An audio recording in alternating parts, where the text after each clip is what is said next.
Shalom Sobat Hope, senang sekali berjumpa dengan teman semua di malam Rabu ya, hari ini tanggal 8 Oktober tahun 2024, atau dalam kalender Ibrani kita berada di tanggal kita masuk di tanggal 6 Tishrei, pastinya di tanggal 6 Tishrei tahun kita ada tanggal 6 Tishrei tahun 5785. Haleluya.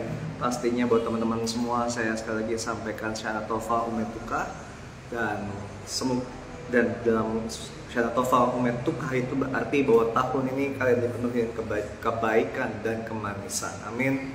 Oke, teman-teman semua,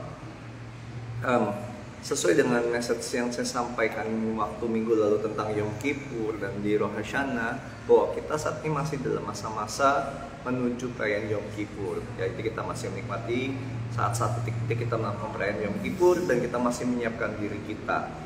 Oke, teman-teman, kemarin minggu lalu sudah saya sempat singgung bahwa Yom Kippur itu diadakan tanggal 10 setiap bulannya. Nah, apakah tanggal 10 setiap bulannya ini adalah sebuah kebetulan saja? Saya yakin sangat tidak ada yang kebetulan di dalam firman Tuhan. Ya, nah, angka 10 itu memang kalau secara huruf Ibrani itu bermakna sebagai yang namanya adalah yod, ya, adalah huruf yod.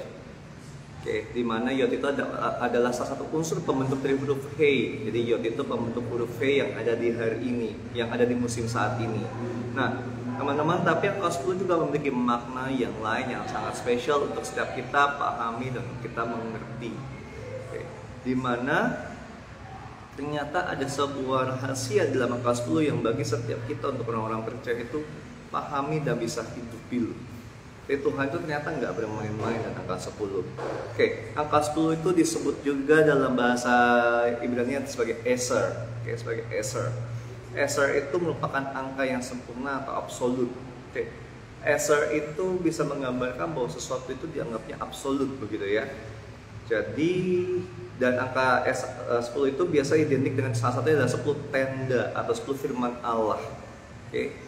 Lalu ada juga 10 itu berbicara tentang 10 hukum, 10 perintah. Dan angka 10 itu identik dengan pemerintahan. Lalu dalam Kejadian pasal 1 kalau kita perhatikan di sana, Vayomer Elohim, berfirmanlah Allah, itu ada 10 kali diucapkan di dalamnya. Ya, jadi bahwa angka 10 ini muncul itu bukan sebuah kebetulan saja, dan angka 10 itu juga bermakna sebuah ujian atau tes atau sebuah tanggung jawab.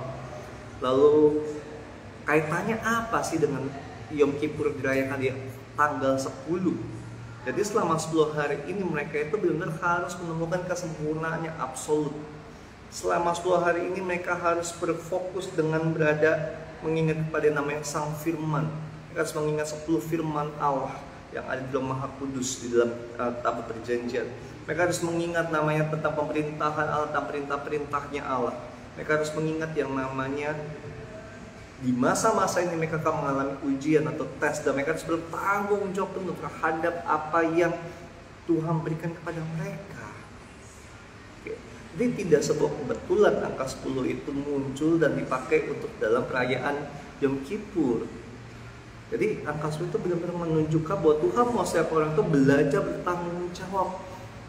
Belajar bertanggung jawab terhadap apa yang mereka alami, terhadap kehidupan mereka sendiri masing-masing. Mereka harus bertanggung jawab penuh, mereka harus mencari Tuhan dengan sungguh, dan mereka harus mengingat pendamaian.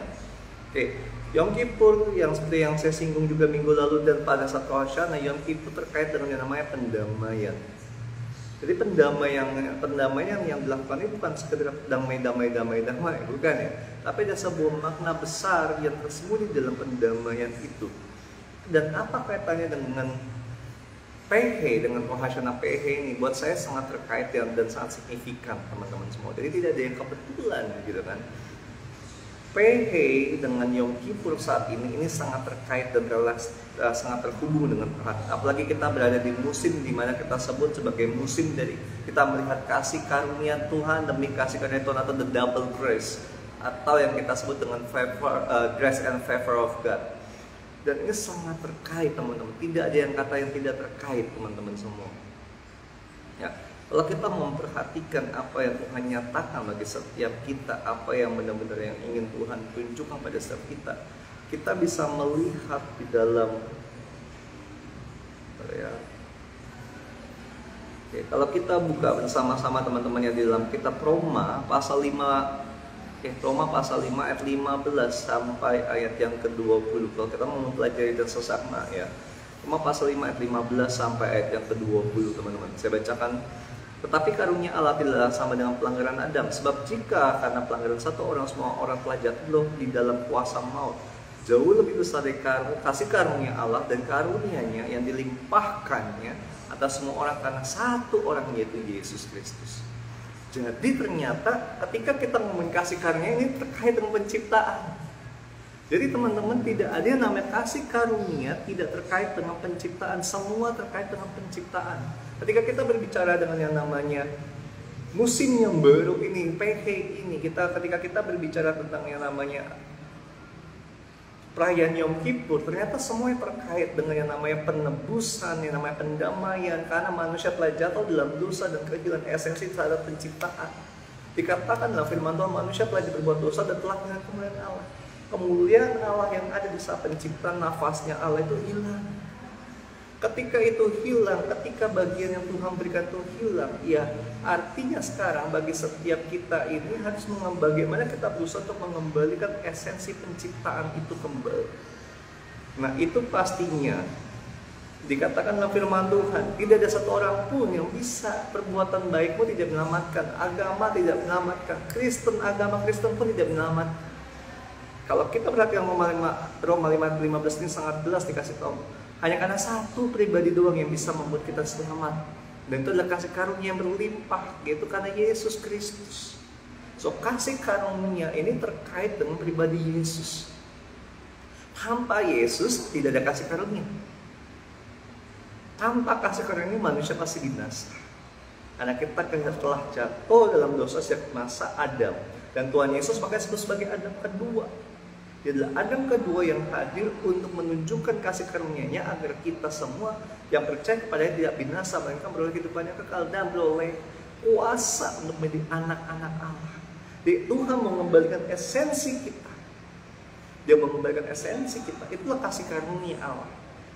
Kasih karunia Allah yang hanya hadir di dalam pendamaian itu untuk membuat kita melihat yang namanya posisi kita dikembalikan. Hak-hak kita dikembalikan. Jadi benar ada restorasi di sana. Tapi kita butuh satu pribadi, yaitu Yesus namanya. Kita butuh Tuhan Yesus Kristus untuk menopang hidup kita agar kita bisa kukuh kuat berdiri dan berjalan dalam kasih karunia itu, teman-teman. Kalau kita perhatikan ayat 16 yang lebih keren lagi, dan kasih karunia tidak berimbangan dengan dosa satu orang. Ternyata kasih karunia itu tidak berimbang loh dengan dosa satu orang. Dosanya siapa? Dosanya Adam. Gitu ya. Terus sekarang lagi, sebab penghakiman atas satu pelanggaran itu telah mengakibatkan penghukuman.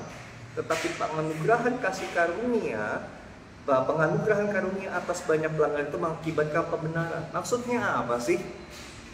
Maksudnya oke, Adam telah jatuh dalam dosa, dan karena dia semua dapat penghukuman, tetapi ada satu anugerah yang Tuhan berikan dalam karunia-Nya yang diberikan secara cuma-cuma yang membuat semua manusia itu dibenarkan.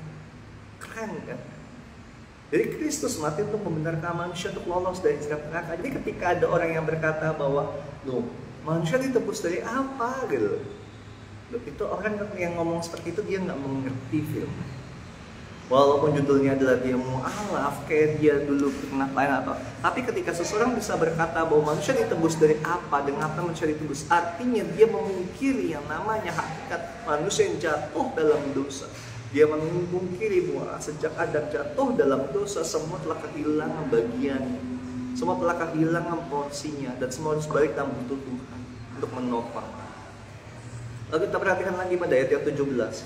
Sebab jika oleh dosa satu orang, maut telah berkuasa oleh satu orang itu. Wow. Ketika Adam jatuh dalam dosa, membuat semuanya ini, semua orang termasuk kamu dan saya itu akan dikuasai oleh maut. Tetapi perhatian lagi, maka lebih benar lagi mereka yang telah menerima kelimpahan kasih karunia Jadi ada kelimpahan kasih karunia yang Tuhan berikan, dan perhatian, dan anugerah kebenaran akan hidup dan berkuasa oleh karena satu orang, itu Yesus Kristus. So teman-teman, ketika kita berbicara Yom Kippur, kita sedang berbicara kelimpahan kasih karunia dan anugerah kebenaran. Amin. Keren dong. Ada kelimpahan kasih karunia yang Tuhan berikan kepada setiap kita. Tapi ini bukan berbicara hyper grace ya. Bukan berarti kamu berbuat dosa terus kamu akan yang namanya masuk surga. No. Ketika orang hidup dalam kasih karunia itu menuntun orang itu untuk semakin mengalami perubahan. Makanya disebut metanoia. Dari ulet jadi kepompong, dari kepompong jadi kuku. Dia nggak bisa balik ke sana. Dia akan terus berubah menjadi lebih baik, lebih baik, lebih baik, lebih baik, lebih baik. Dia akan meninggalkan yang lama. Dia akan terus berjalan. Dan ini semuanya akan terjadi ketika orang mengenal kasih karunia, ketika orang mengenal anugerah kebenaran. Dari sanalah orang akan belajar melihat bagaimana sesuatu yang besar. Lebih lagi teman-teman, ya karena seperti ini di ayat 18. Sebab itu sama seperti oleh satu pelanggaran semua orang telah beroleh penghukuman. Demikian pula oleh satu perbuatan kebenaran semua orang beroleh pembenaran untuk hidup. Jadi Tuhan mengingatkan kembali nih di ayat-ayat yang sebelumnya bahwa satu orang yang berbuat salah semua dapat dosa. Nah ini namanya the body system. Oke, ini namanya the body system. Dan ini artinya dosa turunan itu nyata loh. Bentuk turunan itu nyata loh teman-teman. Oke, tapi kita harus ingat karena Kristus kita beroleh pembenaran. Amin. Dikatakan ayat 19. Jadi sama seperti oleh ketidaktaatan satu orang semua orang telah berbuat dosa, demikian pula oleh ketaatan satu orang semua orang telah menjadi benar. So teman-teman, Adam tidak taat, Hawa tidak taat dan membuat semuanya ini jadi jatuh dalam dosa. Tetapi ketika Kristus taat yang berkata, Bapa kalau boleh coling ini berlalu daripada aku, tetapi biarlah kehendakmu yang terjadi. Disitulah bentuk ketaatannya dia, bagaimana dia menundukkan diri kepada Bapa, dan sehingga Tuhan menyatakan kasih karunia. Maka dikatakan bahwa karena Yesus taat, maka Yesus berikan nama di atas segala nama, sehingga semua yang mendengar nama itu harus bertekuk lutut. So teman-teman perhatikan ini baik-baik. Manusia apapun, siapapun dia, itu pasti ada dosa. Tapi hanya satu yang tidak berdosa, yaitu Yesus. Dan dia satu-satunya makhluk yang tidak dari hubungan pernikahan. Ada tertulis dalam Alkitab, dia langsung dikandung dari Roh Kudus. Dia langsung dari Roh Kudus langsung masuk ke dalam rahim Maria, bukan lewat hubungan adat. Dan bahkan dikatakan bahwa Yesus itu adalah 100% manusia dan 100% Allah. Ini dualisme yang dimiliki oleh Kristus. Dikatakan ayat 20, Roma 5 ayat 20. Tapi hukum Taurat ditambahkan supaya banyak pelanggaran, supaya pelanggaran menjadi semakin banyak, dan di mana dosa bertambah banyak, di sana kasih karunia menjadi berlimpah-limpah. Perhatian ini baik-baik. Bukan berarti kita berbuat dosa ya, bukan. Tetapi gini teman-teman, hukum Taurat ada, kita tahu, oh ini tidak sesuai firman Tuhan, tidak sesuai hukum ini, berarti ini dosa. Oh ini nggak sesuai dengan hukum, berarti ini salah. Oh ini tidak sesuai dengan rulesnya, berarti ini nggak benar, gitu ya. Jadi hukum Taurat membuat kita mengerti mana yang salah, mana yang benar, mana yang sesuai dengan mana yang tidak sesuai, mana yang disebut itu adalah benar atau salah, mana yang disebut adalah tindakan yang tidak berdosa dan berdosa. Itu teman-teman. Jadi hukum Taurat membuat kita memiliki pengertian awal tentang mana yang dosa dan mana yang tidak dosa. Nah, yang kalian perhatikan, di mana dosa bertambah banyak, di sana kasih karunia menjadi berlimpah-limpah. Hari-hari ini bukan dikatakan dalam firman Tuhan hari yang semakin jahat, bukankah dikatakan hari-hari ini harus semakin lebih ngaco dan semakin sadis kondisi di dunia ini. Di mana dikatakan bahwa hari terakhir itu orang lupa berterima kasih, tidak mau lagi tentang peduli tentang urusan agama dan lain-lain. Artinya kondisi manusia semakin hari akan semakin memprihatinkan. Nah, mohon maaf ya. Semakin hari akan semakin memprihatinkan. Nah, kondisi memprihatinkan ini karena ada kasih karunia yang semakin berlimpah-limpah. Haleluya, haleluya. Ketika kasih karunia makin berlimpah-limpah, artinya ada kemampuan dari Tuhan yang turun atas setiap kita, yang membuat kita bisa semakin kuat dalam menjalani hidup. Kasih karunia itulah yang membuat kita mengerti akan penebusan Kristus tadi. Karena kasih karunia itu diberikan Kristus. Kenapa? Ya, karena Kristuslah yang menggantikan kesalahan yang dilakukan Adam. Oke. Jadi apapun yang dilakukan Kristus karena karena satu orang manusia dihukum, karena satu orang semua manusia tidak taat, semua manusia dia berdosa, karena satu orang manusia itu jatuh dalam dosa, semua jadi berbuat dosa. Tetapi Kristus yang tidak berdosa daripada mulanya, dan Kristus itu adalah sang sumber itu. Dia yang membuat semua manusia bisa berjalan dalam kasih karunia. PH adalah musim di mana semua harus kembali kepada kasih karunia. Jadi kita harus mengerti yang namanya penebusan. So PH tanpa Yom Kippur gak ada arti. PH tanpa orang mengerti pendamaian Kristus gak ada arti. Jendela Allah yang terbuka, jendela surga yang terbuka, tapi kalau orang gak mengerti yang namanya kasih karunia dari Kristus, gak ada maknanya. Kenapa? Karena semua bersumber dari sang pribadinya itu, yaitu Yesus sendiri. Orang akan makin berdosa, orang akan semakin jahat, teman-teman. Tetapi kalau kita tidak hidup dalam kasih karunia, kita akan terbawa kejahatan loh. Kita akan terkambirkan loh.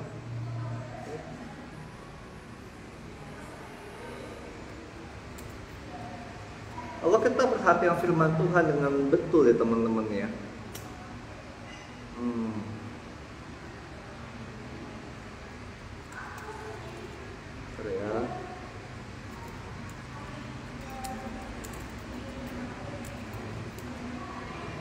Kalau kita perhatikan dengan betul ya teman-teman, dalam 2 Timotius 3 ayat 2 dikatakan seperti ini. Oke, saya baca dari ayat satunya dulu ya. Ketahuilah bahwa pada hari-hari terakhir akan datang masa yang sukar. Akan ada masa yang sukar, ini dibuatkan dari firman Tuhan. Kondisi hari-hari akhir itu nggak ada yang enak. Terus ayat 2, manusia itu cinta dirinya sendiri. Orang itu akan peduli dengan dirinya sendiri. Orang udah nggak peduli lagi dengan hal-hal yang namanya Tuhan. Egoistiknya akan tinggi di hari-hari akhir. Narsistiknya akan tinggi di hari-hari terakhir. Dan tahukah Anda narsistik atau yang namanya egois inilah Isabel. Orang yang egois itu adalah ciri-ciri Isabel di dalam diri. Isabel itu dia meninggikan dirinya sedemikian rupa yang membuat semua orang harus tunduk kepada diri. Ini the spirit of Jezebel, teman-teman. Inilah roh Isabel. Dan membuat orang itu jadi hamba uang. Semuanya apa? Uang, tanpa uang. Dan uang itu seperti yang utama. Terus mereka membuat dan menyombongkan diri, mereka akan menjadi pemfitnah, mereka akan berontak terhadap orang tua, tidak tahu terima kasih, tidak memberikan agama, tidak tahu mengasihi, tidak mau berdamai, suka menjelekan orang, tidak mengekang diri garang dan tidak suka yang baik, suka berkhianat, tidak pikir panjang, berlagak tahu, lebih menuruti hawa nafsu daripada menuruti Allah. Bahkan yang lebih ninya lagi teman-teman, ayat 5-nya. Secara lahiriah mereka menjalankan ibadah, tetapi pada hakikatnya mereka memungkiri kekuatan. Sadis gak? Hari-hari terakhir akan banyak orang kelihatannya ke gereja, tetapi mereka ke gereja itu memungkiri kuasa dalam ibadah. Mereka ke gereja sebagai rutinitas, dan kita bisa menemukan banyak orang yang seperti itu hari-hari ini. Dia bahkan yang jauhilah mereka itu. Kenapa disuruh Paulus menyuruh Timotius untuk menjauhi orang-orang yang seperti itu? Emang ada apa sih?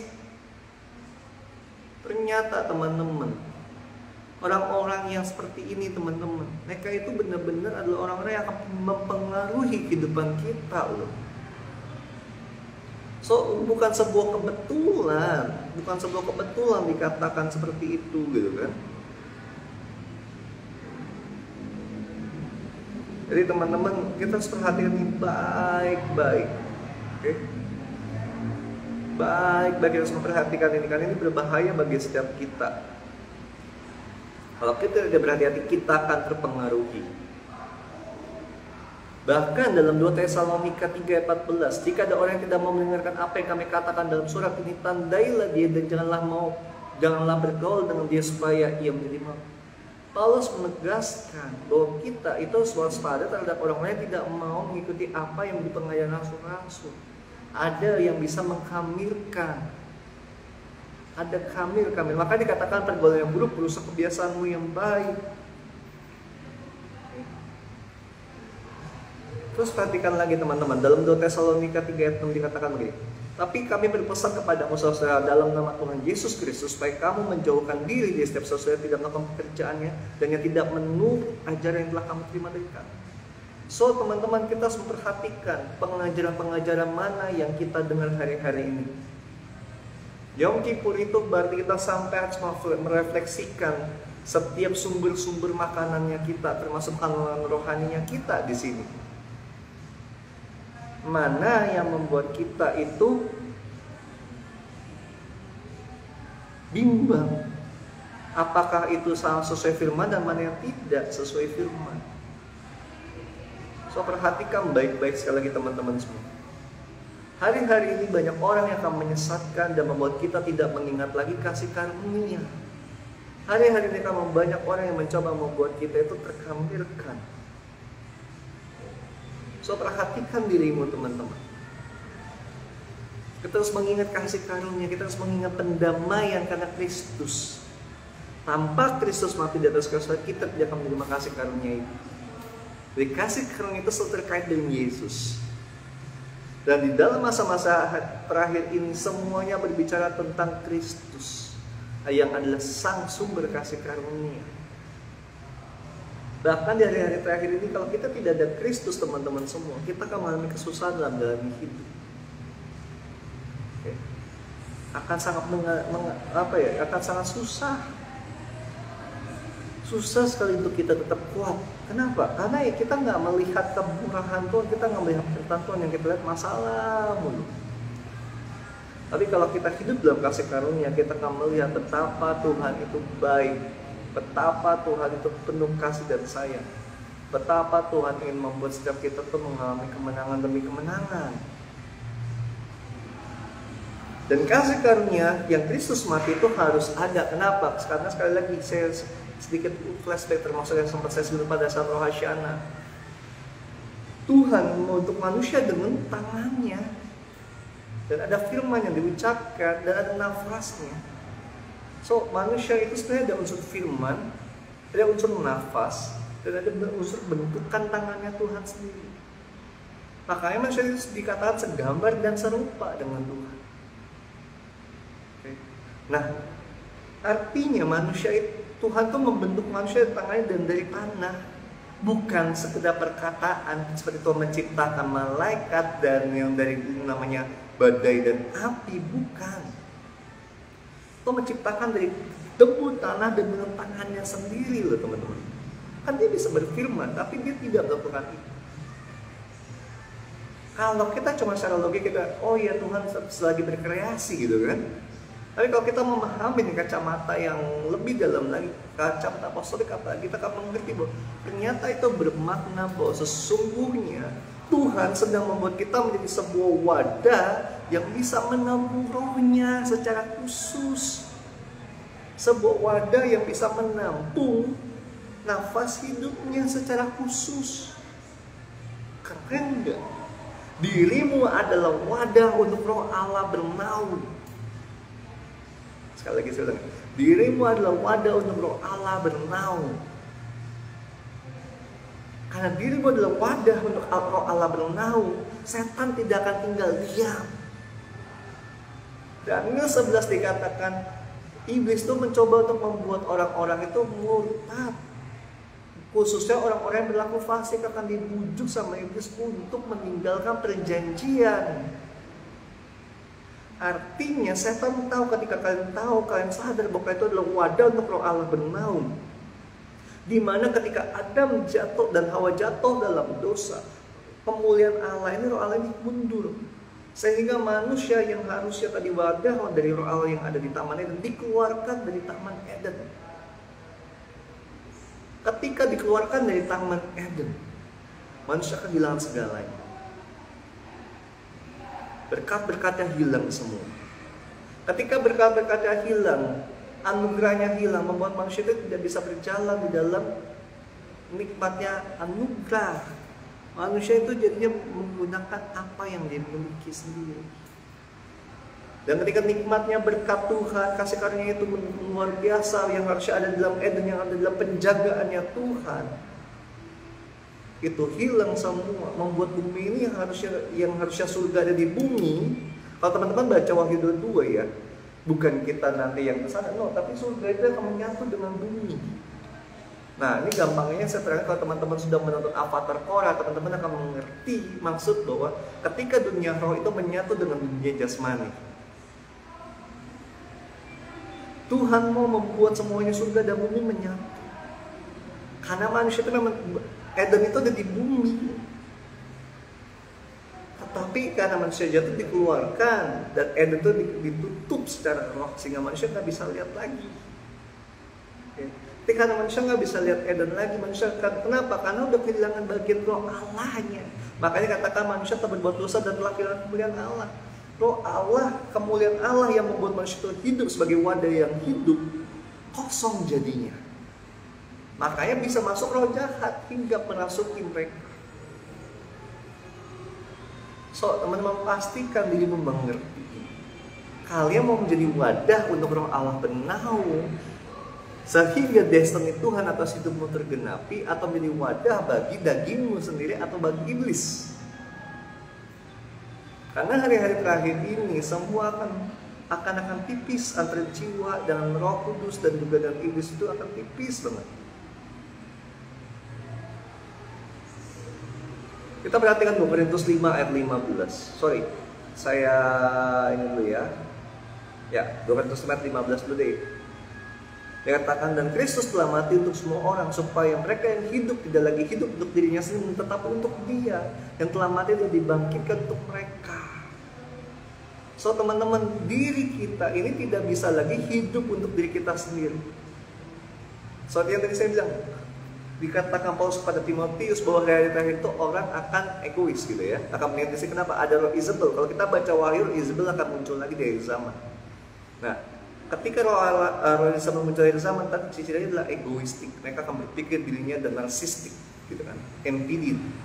Nah, di sana makanya dikatakan dalam 2 Korintus 15 ini bahwa manusia itu harusnya tidak lagi memikirkan diri sendiri, tapi apa yang dikatakan Tuhannya.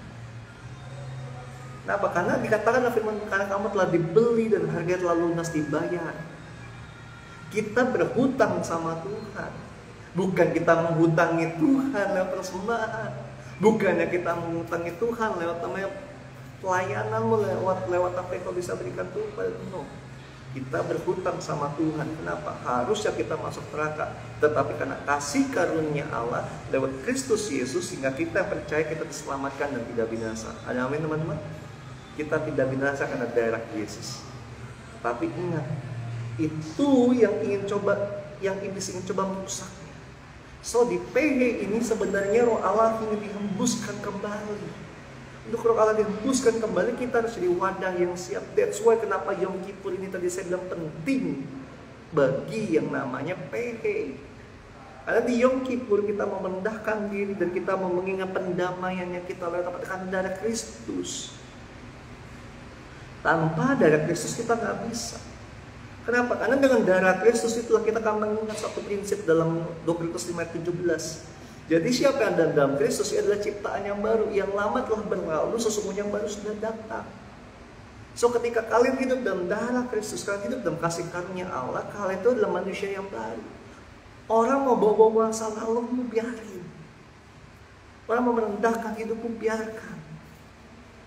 Karena Tuhan melihat masa depanmu yang telah ditetapkan dari semula.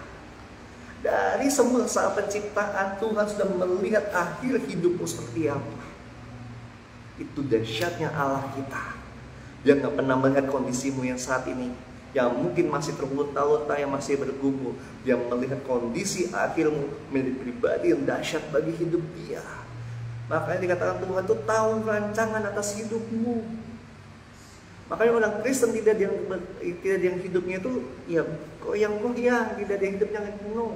Orang Kristen itu hidupnya stand, kuat, dan yakin dan tahu tujuan hidupnya apa. Karena mereka tahu mereka diciptakan untuk apa, mereka tahu bagiannya apa. Mereka tahu Tuhan mau apa dalam hidup. Itulah seharusnya orang Kristen berjalan.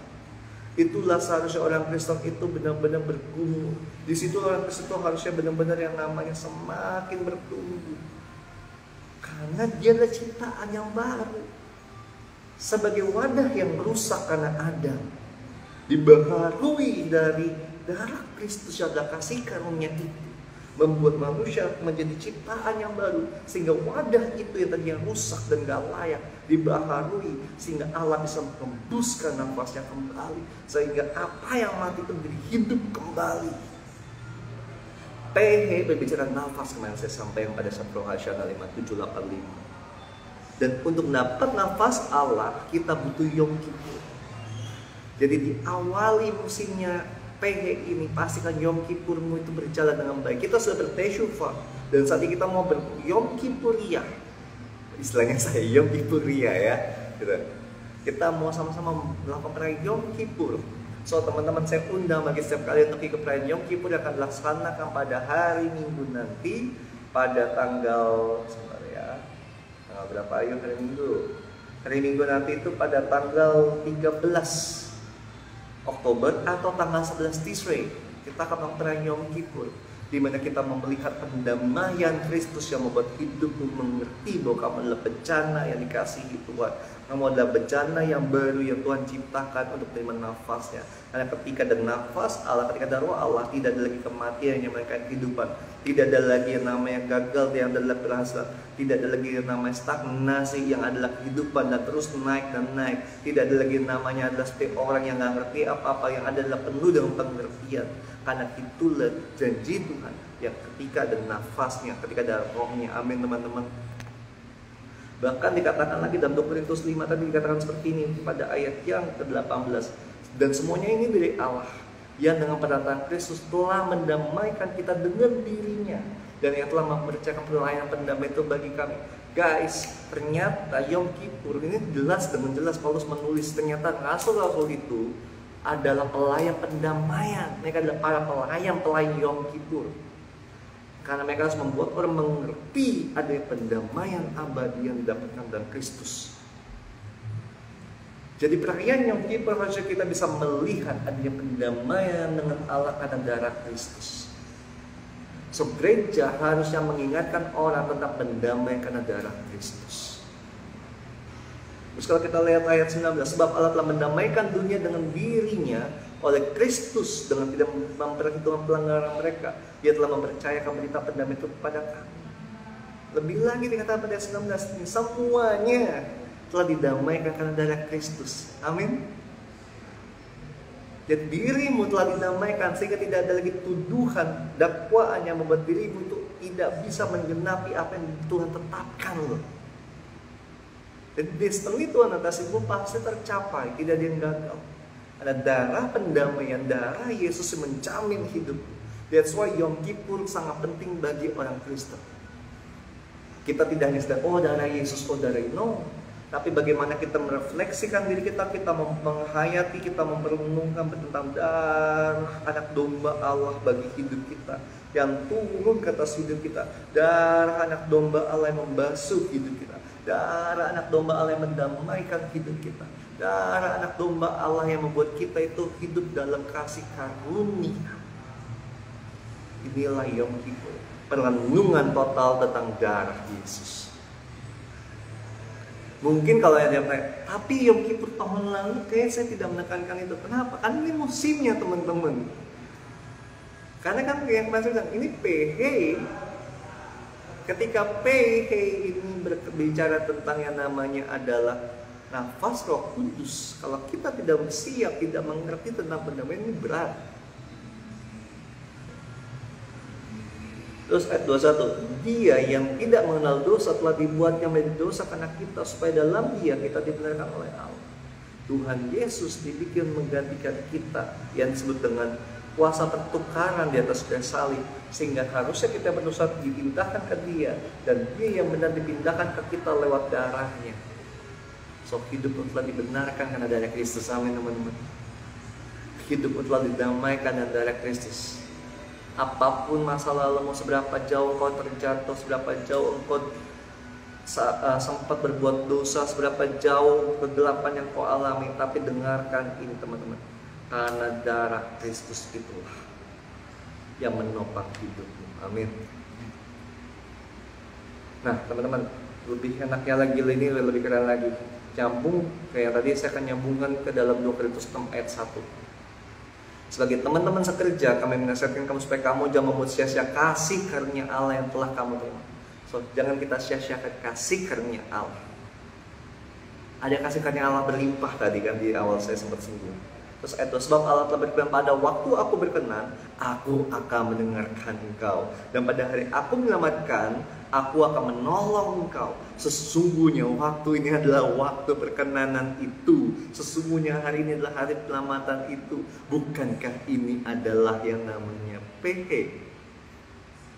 Kalau teman-teman ingat apa yang saya sampaikan pada saat Rohasyan 5785, saya menerangkan bahwa PH berbicara the living in the grace and favor of God, right? Bagaimana kita hidup di dalam kasih karunia dan perkenanan Tuhan, betul? Dan dikatakan Paulus penulis, inilah hari perkenanan itu. Guys, ada perkenanan Tuhan yang Tuhan berikan. Sehingga hari ini apapun kita bisa direct akses dengan Tuhan, Dia akan mendengarkan kita akan bisa mendengarkan suara, dan kita akan melihat penyelamatan daripada Dia dan pertolongan daripada yang tepat waktunya. Karena inilah waktu perkenanan itu teman-teman. Namun kalau kalian baca lagi di ayat 3 terus sampai yang ke ayat 10, artinya kalian harus siap diproses. Ayat 3 sampai 10 itu ngomongin proses. Hidup dalam prosesnya Tuhan. Hidup dalam didikannya Tuhan. Nah, ini semua pastinya ini akan sangat keren sekali untuk kita mengerti ya teman-teman ya. Kayak kita akan membuat kita mengerti bahwa sesungguhnya kita butuh didikan untuk kita bisa mengerti kasih karunia ini dan untuk kita bisa menang dalam proses ini. Sekali lagi, dalam PH ini dan dalam Yom Kippur PH, sesungguhnya Tuhan lagi mau menyiapkan hidupmu. Sesungguhnya Tuhan lagi mau memulihkan setiap aspek dalam hidup. Untuk apa? Untuk kalian menjadi bencana yang siap dengan hembusan Roh Allah. Nah, tanpa ada hembusan Roh Allah akan membuat kalian stuck. Tanpa hembusan Roh Allah akan membuat kalian kehilangan semua bagian. Ketika tanpa hembusan Roh Allah akan membuat kalian tidak akan mengerti apa. Kita lihat deh 2 Korintus 6 ayat 13. Maka sekarang supaya timbal balik, supaya sekarang timbal balik, aku berkata seperti kepada anak-anakku, bukalah hati kamu selebar-lebarnya. Apa maksudnya ini? Ternyata teman-teman, untuk mengerti kasih karunia Tuhan harus ada namanya hati seorang anak. Tanpa kalian mengerti yang namanya the spirit of sonship, tanpa kalian mengerti dasar sonship, kalian gak akan pernah mengerti kasih karunia Allah. Kalian gak akan bisa menjalani PH dengan baik. Sonship dibutuhkan hari-hari ini. Maka dikatakan dengan kita berarti sonship bagaimana? Buka hati kita selebar-lebarnya. Untuk apa? Untuk kita mau dibapai. Untuk kita mau berjumpa dengan Bapa kita yang di surga. PH adalah musimnya Tuhan Yesus dan Roh Kudus. PH bagaimana Tuhan Yesus sedang menyatakan kasih karunia-Nya. So, kalau untuk kita mengerti kasih karunia Allah, kita butuh membuka hati kita. Seperti hati anak yang dibuka selebar-lebarnya untuk Bapa. So, pastikan kalian menyiapkan diri kalian dan mengizinkan diri kalian untuk dibapai. Jadi ketika saya mengejar tentang pembapaan dari tahun lalu itu bukan sekedar kebetulan, tidak. Karena memang ini musimnya. Tanpa kalian dibapai, tanpa kalian memiliki sikap hati seorang anak, kalian gak akan bisa mengerti Yom Kippur.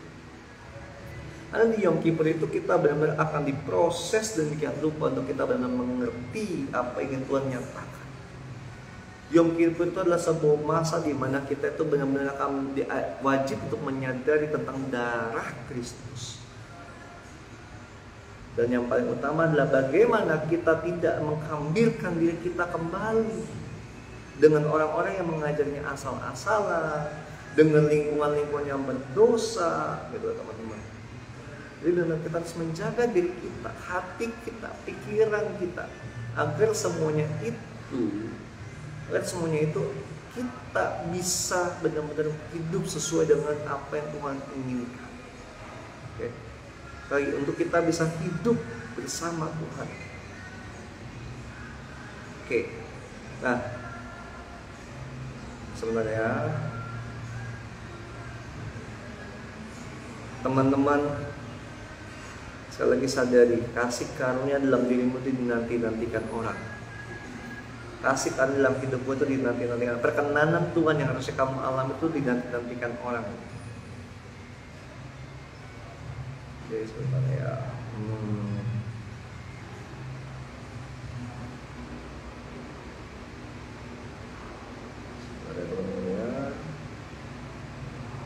Jadi saya harap teman-teman semua mengerti ya betapa pentingnya kasih karunia di hari-hari ini dan betapa pentingnya darah Yesus hari-hari ini untuk membuat kita semakin mengerti. So, dalam beberapa hari ini silakan teman-teman merenungkan kembali penebusan Kristus, renungkan kembali dan pelajari kembali tentang darah Yesus, karena itulah sumber kita untuk mengerti Yom Kippur, Hari Raya Pendamaian, the Atonement Day, the Atonement Celebration. Karena tanpa kita mau menang ya kita susah. Tanpa kita mau untuk tinggal dalam Tuhan ya akan berat bagi kita. Oke. Salah satu ayatnya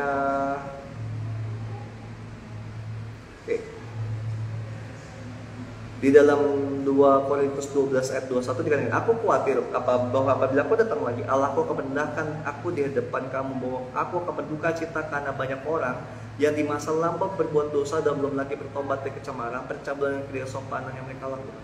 Ternyata hari-hari terakhir ini akan banyak orang-orang itu ternyata orang Kristen akan kembali melakukan dosa. So hari-hari ini kita harus aware. Jangan sampai dosa masa lalu itu kembali muncul. Hari-hari ini iblis mencoba membuat kita untuk kembali kepada dosa-dosa kita. Iblis mencoba membuat kita itu kembali kepada kelemahan-kelemahan kita loh teman-teman. So be aware, sangat-sangat be aware hari-hari ini. Okay. Karena kita harusnya meninggalkan masa lalu kita, gitu ya, dan hidup dalam kasih karunia. Nah, lebih lagi teman-teman, kalau kita mempelajari hal ini sangatlah penting bagi setiap kita, karena ini hari-hari sudah semakin dekat. So, udah gak ada waktu lagi kita mau bersantai-santai, udah gak ada waktu lagi kita mau bermalas-malas, udah gak ada waktunya lagi kita hanya mau mengikuti dagingnya kita. Tidak ada waktu lagi. Nah, kasih karunia ini mahal harganya. Tinggal kita mau terima atau kita buang. Oke. Karena kalau kita mengerti kasih karunia, kita satu ayat yang keren banget ya.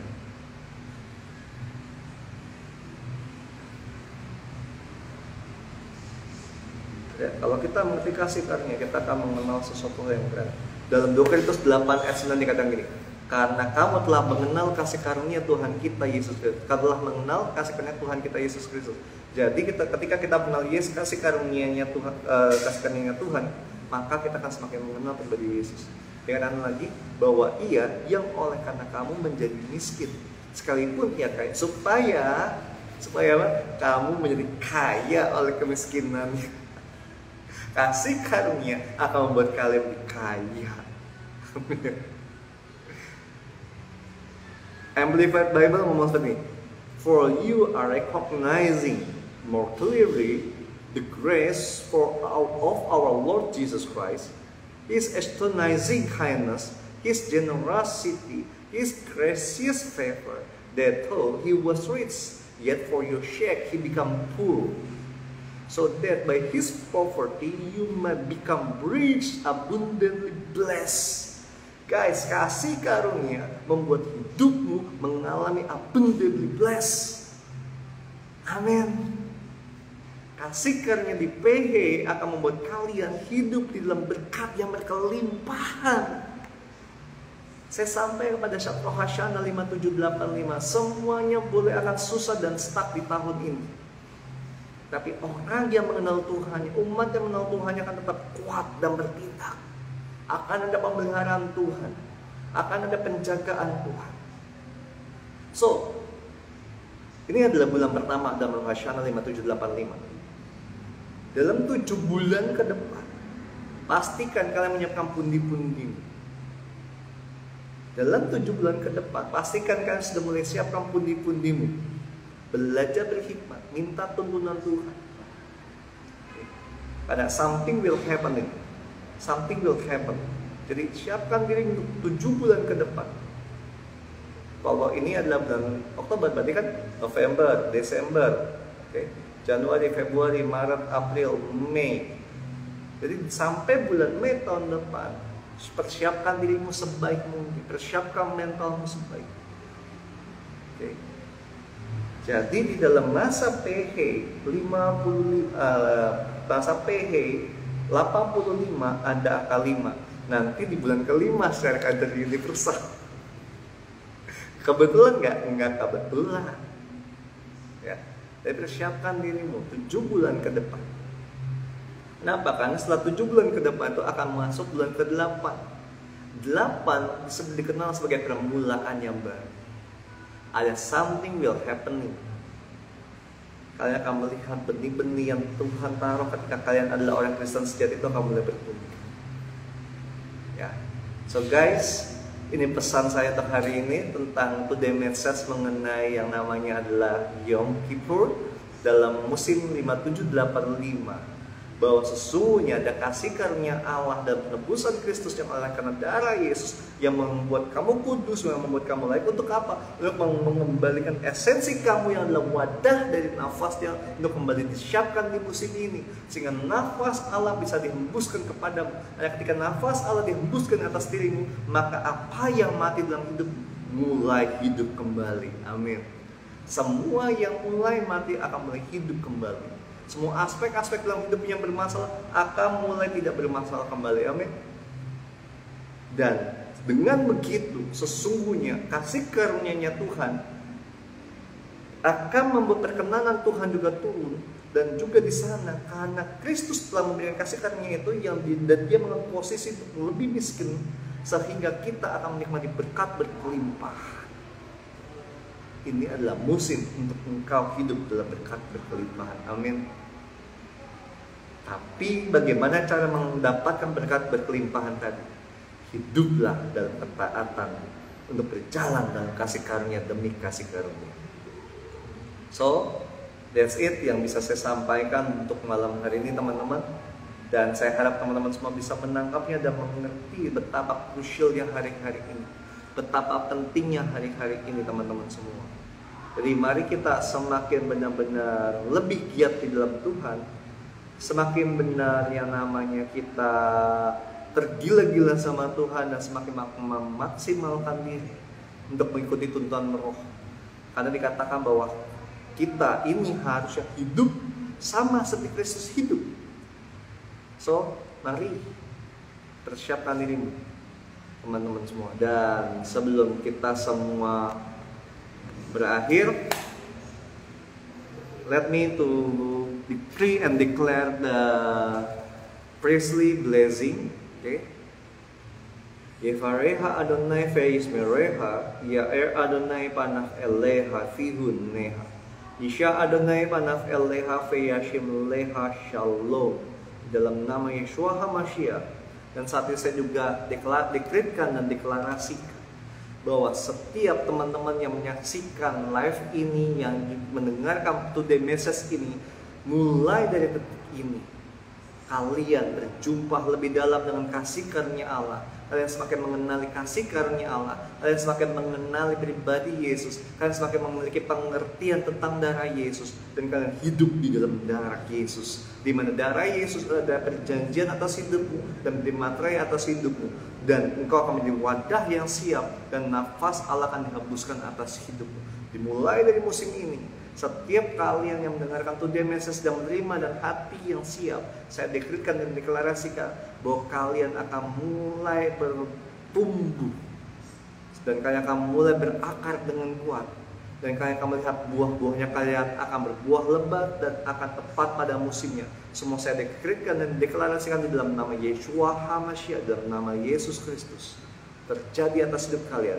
Dan saya akan dekretkan dan deklarasikan mulai detik ini, setiap kalian tinggal dalam kasih karunia, kalian akan mulai mengalami yang namanya kehidupan kembali. Dan semua aspek dalam hidupmu hidup kembali. Bahkan organ tubuhmu yang bermasalah, aku dekretkan dan deklarasikan mulai hidup kembali dan jadi baik adanya di dalam nama Yeshua HaMashiach. Dan seperti yang tertulis bahwa oleh beliau Yesus engkau sembuh. Telah sembuh saat ini, malam ini, detik ini, karena beliau Yesus. Dan mulai dari detik ini juga karena kasih karunia Allah dan perkenanan Tuhan yang semakin kuat dalam hidupmu. Dan maka kalian akan melihat bagaimana kemuliaan Allah berjalan di depanmu dan kebenaran Allah berjalan di belakangmu. Kalian akan melihat tuntunan demi tuntunan Tuhan terjadi atas hidupmu. Di dalam nama Yeshua HaMashiach, terima ini di dalam nama Yeshua HaMashiach. Haleluya, haleluya, amin. Teman-teman, sekali lagi thank you so much yang sudah menyaksikan Today Message malam hari ini. Dan besok kita masih akan ketemu dalam Today Message Special for Yom Kippur. Jadi teman-teman, seminggu ini kita akan bahas Yom Kippur, minggu besok kita akan bahas Sukkot. Setelah itu kita akan kembali kepada daily devotion yang seperti biasanya. Oke, semua thank you all untuk yang menyaksikan. Bye bye semua, God bless you. See you, selamat beristirahat.